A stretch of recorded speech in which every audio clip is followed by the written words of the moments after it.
Hey, it's Jeff Hyman with Startup Therapist, where we focus on the people part of startups. And today we're going to talk about rockstars and hiring rockstars. And we have a rockstar in our presence. Hey, Doug Galen. Jeffrey, how are you, sir? It's great to see you. Doug is based out in Silicon Valley, and I'll give a brief introduction, and then we're going to get right into it. And again, the focus today will be on hiring rockstars for your early stage company. Doug has been in and around the Valley and in early stage companies for 20 years. And he's been an instrumental part in some of the biggest successes in the Valley. Now, I know he's incredibly modest, but when you hear this list, eLoan, eBay, Shopkick, Shutterfly, right? Am I right? And you've been you've been an instrumental part in most of these businesses. You've helped grow revenue from 50 million to 500 million, so 10x, which means you're bringing a business to a totally different size and scale. Now, many of those companies were venture funded, so you had to do it under the spotlight and the pressure of outside investors. Some cases, public companies. Most recently at Shopkick, and now you're CEO and founder of a just phenomenal enterprise, which I'm going to have you describe in a minute. But anyway, that's the context. I know you've hired a lot of people in your day, and so you're well qualified. And you're also teaching at Stanford, right, on entrepreneurship? I am. It's called Startup Garage. We teach second-year MBAs how to start companies. Great. Very good. Now, you're CEO of RippleWorks, which is based out in Silicon Valley. Why don't you give us 60 seconds on the enterprise? Yeah, so I've had a great time building startups that are innovative in their nature, and now I'm building startups that are innovation with a purpose. And the way that I'm doing that is RippleWorks was created. We work with CEOs of great scaling for-profit companies around the world that are solving serious problems, usually around helping the 2 billion people living on less than $2 a day, the poor. And what we do is we're doctors without borders, but for techies instead of doctors. That's great. What a charter. What a one-liner. So we take people from Facebook or Google or Airbnb or eBay or PayPal who need to keep their day job, but would love to give a little bit back. And instead of going and digging wells or teaching English as a second language, much needed skills around the world, they get to take their technology skills, their user retention skills, and apply that to a company in Nairobi or in Johannesburg or in Bogota. And they get to keep their day job. They stay home. They work an evening, a night with the CEO, solving a top 3 critical challenge of the company. And then we'll even pay and fly the expert into the country to work with the CEO directly for a week if that's something they want to do. So this is a nonprofit, I assume. We're a private nonprofit. Okay, got it. And the RippleWorks is based where? Redwood City, the San Francisco Bay. Okay, so before we finish, we'll give out information if people want to get in touch and learn how to become an expert for your organization. But it sounds like a great charter. Real fast, can you give us one example of one of the companies that you're working with and where they're based? Yeah, great company in Tanzania called Off Grid Electric. They build solar lanterns with a mobile driver on it, so that they can receive payments mobily to pay for the lantern. I see. The power of having a solar power lantern in a rural village, they're replacing kerosene lamps. Kerosene catch people on fire, bad for the environment, and throw off really bad light. So what ends up happening is the girls sit in the back of the hut and they don't even get educated. So these guys needed to build a state-of-the-art call center because they're growing so fast. They have 50 people in their call center. They need 250 people. They don't know the best way to build a call center, best practices, what technology stack, any of that. So we paired them up with the head of customer care from Square. And the head of customer care from Square is working with them to teach them best practices. Fantastic. And to help transfer knowledge from Silicon Valley to them so they can run this thing and just kick ass. Great. What an enterprise. Congratulations. So, thank you. It's awesome. So prior to this, you were involved in quite a few very successful, high-profile, for-profit companies. Let's get into hiring rock stars. Let's start with, Doug, some of the biggest things you've learned along the way of doing this. You've hired, I'm sure, rock stars, and I'm sure you've hired some that didn't work out. What are some of the very big lessons that you've learned that you would share with other entrepreneurs? Yeah, I think there's two. I think there's one for hiring rock stars and one for not. Okay. On hiring rock stars, if just look for previous successes. Nothing correlates more than if you were previously successful, the odds are much higher that you will be successful again versus you never being successful and you now will be successful. So let's define success. Give an example, or I assume you mean you're looking at success as more than what school they went to, for example. Nothing to do with school. Okay, but so give some examples when you say success. What types of things would you look at and say, that's a rock star? So it could go into a couple of areas. The first sign of success is previous work that they have grown tremendously in their responsibilities. So that usually is a sign that they earned those responsibilities. Sometimes it could happen merely because the company scaled so fast. Yeah. But it's one data point. The other data point is that you can usually see a sign of success in their career. It could be that they were in the military. Mm-hmm. It could be that they were an athlete. It could be that they were a scholar. But they pushed themselves to be great at something. Got it. Now, you also mentioned you've learned the hard way lessons about how not to hire a rock star. I think the biggest lesson that I've learned is any time that my gut has told me this person is great on paper, but I'm just not feeling it. Something's not feeling right, but man, this person's amazing on paper and has great successes and great references, but there's something in my gut. I've hired that person, and almost every time I chose to hire that person, I was wrong. There was something inside me that was aware that it wasn't a right fit. Did this at Shutterfly, made a fantastic hire of someone onto our team in a major role, and this person, all the credentials, was able to deliver results but couldn't play well with others. And it was a poison that was taking all of us down. And so I had to make the hard decision, and I should never have hired this person at the beginning. I should have listened. What do you think that intuitive sense is that gave you that sense something was wrong? Was it something in their background? Was it something they said? How could you have known? Yeah, the way I could have known is that I was anxious to hire because I was behind the eight ball. Got it. And so I was willing to sacrifice on the soft skills. This person in this specific case had the hard skills nailed. Yeah. But I sacrificed a little bit on the soft skills because I was too anxious to hire. Anytime I've lowered my bar, I've usually paid the price. Right. And the bar could come, I kind of break it down into soft skills and hard skills. Give an example. So, the hard skills is obvious. When you say soft skills, are you talking culture fit or something else? Yeah, it's culture. Culture fit could boil it all down. But soft skills is, can you lead a team? Can you scale? Can you be a team player? So there's culture, but then there's some other core aspects of just being part of an ecosystem. And can you perform as part of an ecosystem? Since I don't usually run engineering, a world where there's brilliant architects who can work as lead engineers on their own.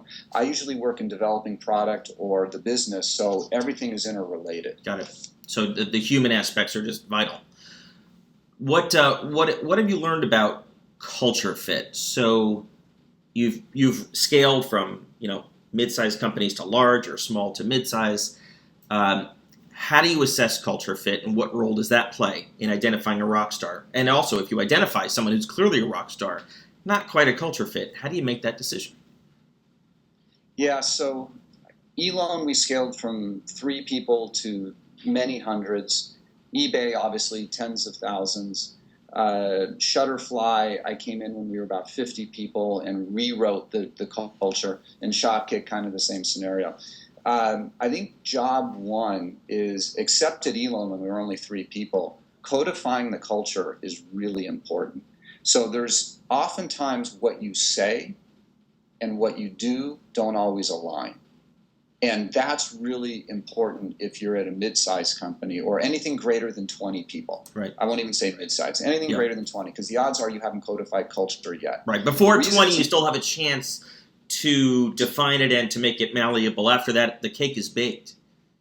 Yeah. It's certainly at that point, you're relying on other people to preach the culture. Mm-hmm. So you got to make sure that those other people that are preaching the culture are on the same page. Because now you're 2 degrees of separation. Pretty soon you're going to be 3 degrees of separation from the core of when we defined the culture.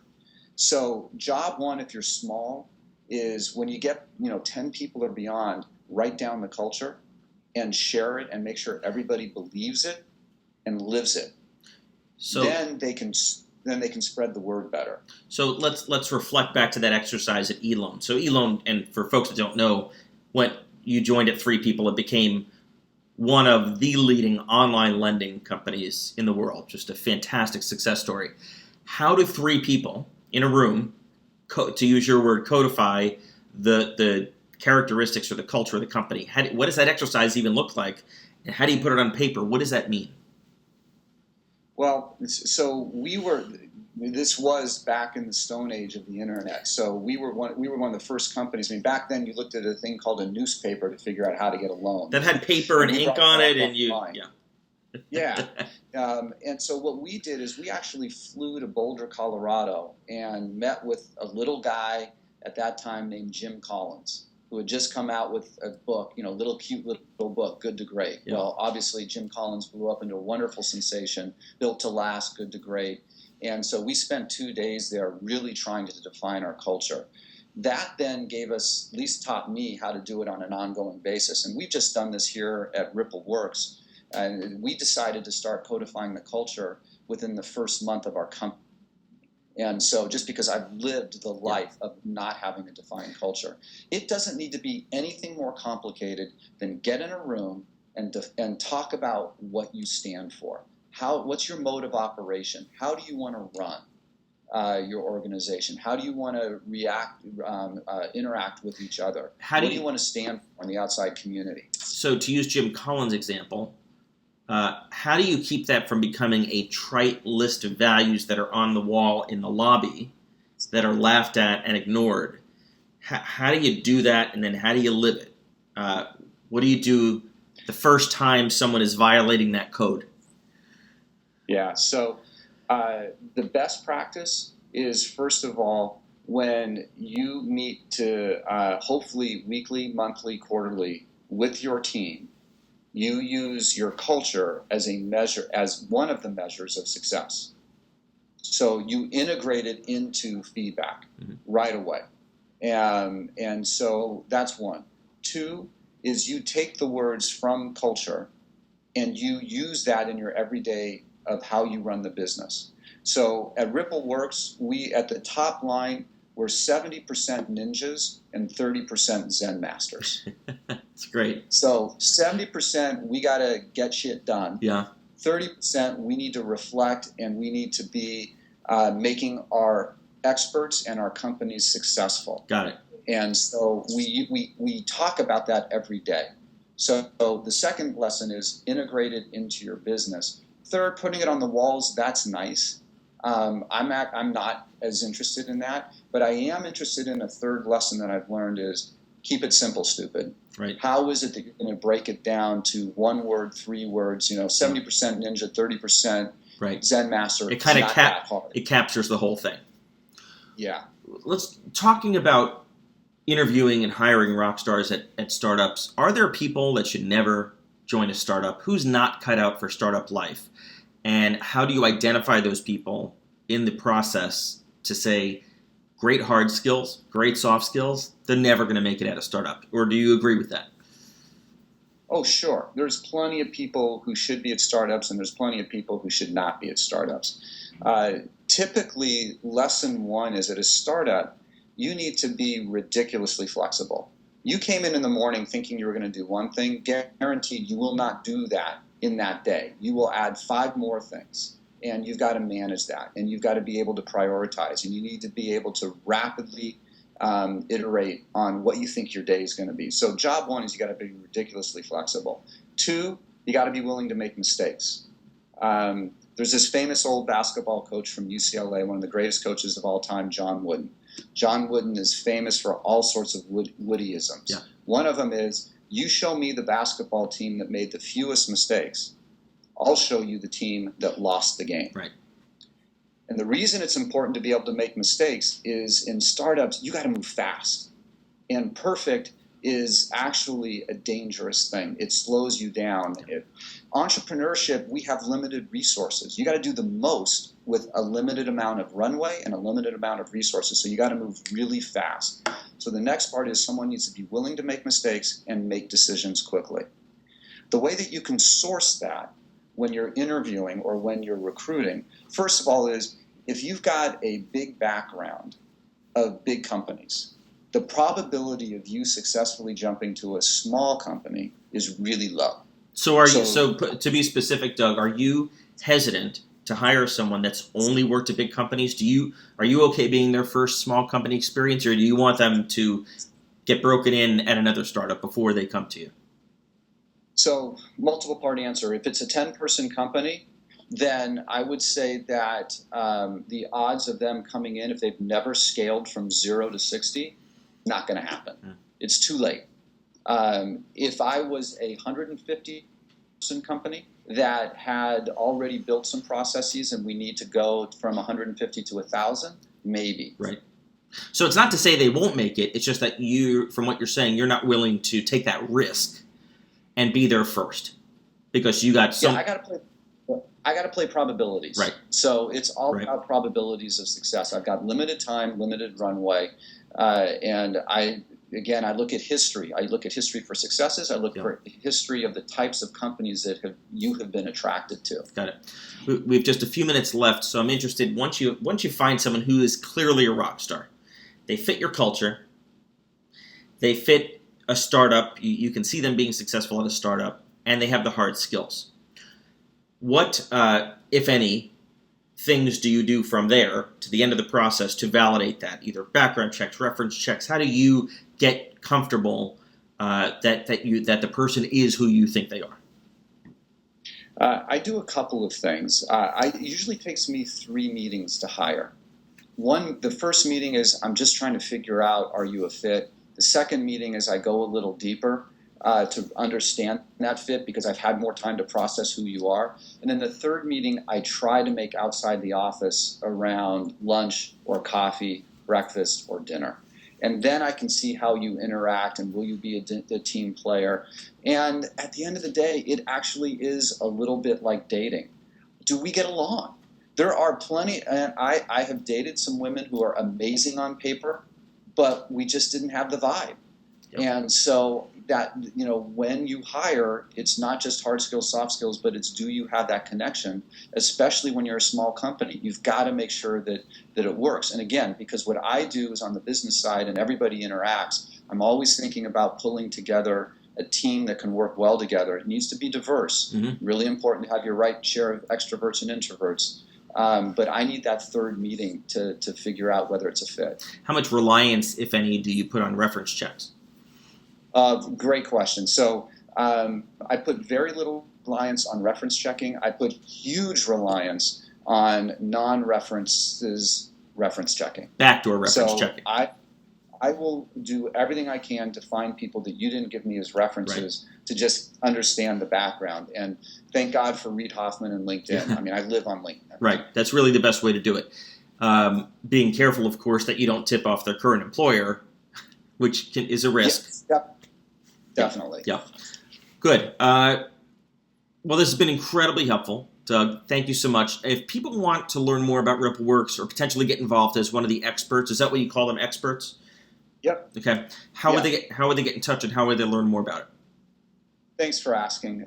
If it's of interest to anybody out there, go to RippleWorks.org, see what we're doing, look at some of our case studies. If you think you have mad skills at some of the domains that we're looking for, you got to be the best of the best in technology or marketing or product. And if you want to help another company kick ass, go to RippleWorks.org, check it out, and then you can just hit the apply button. You can always email me, Doug@RippleWorks.org as well. It all ends up in the same place. Doug, thanks so much for taking the time today. We appreciate it. Jeff, my pleasure. Thanks for helping us all out on the entrepreneurial front. It's awesome. Take care.